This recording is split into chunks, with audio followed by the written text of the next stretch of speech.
Bitcoin has taken a nasty tumble overnight. We'll see if the 200-day moving average will be enough to keep us above the 21,000 range.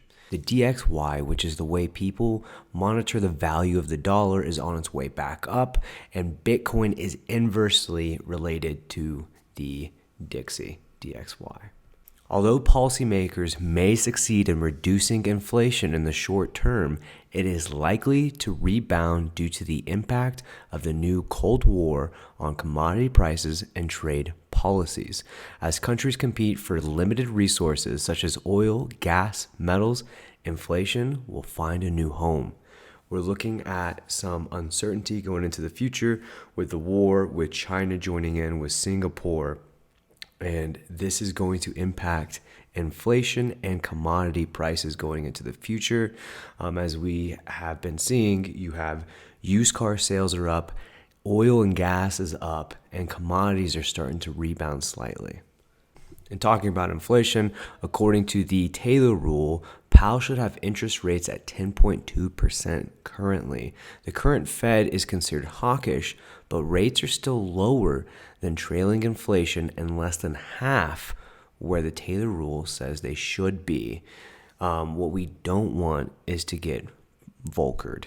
We don't want these dramatic interest rate hikes to try and keep inflation. So as long as we can see inflation coming down, even if it's slower than what was expected, in my opinion, that's a lot better than if we would just get Paul Volckered and just jump to a 10.2% to try to crush inflation. Now, the longer inflation stays elevated, the worse it's going to be on the housing market. So we do need to take that into account. Maybe have some cash on the side for investing in real estate in the next few years. Caution is warranted in the market. Sentiment is now in the greed zone, right? We're currently overbought on the RSI, and prices are looking likely to tumble from here on the SPY, and we all know the global markets will drag crypto. Real quick, let's look at the crypto market cap. You can see that Bitcoin on the 24-hour is down 4.5%, 6.67 on the 7-day. We have fallen to 22,355. Ethereum is back under 1,600 at 1,565. It's down also 4.6%, 5.2 on the 7-day.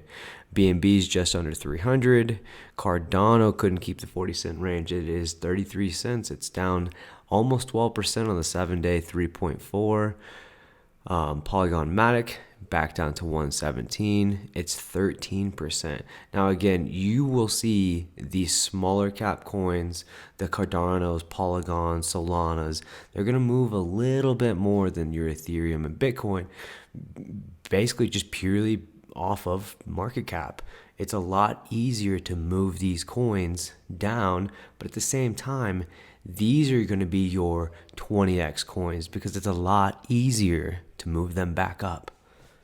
Now jump back over to the Bitcoin chart again. So you can see we've come up into this resistance zone like we had already charted out and we've talked about.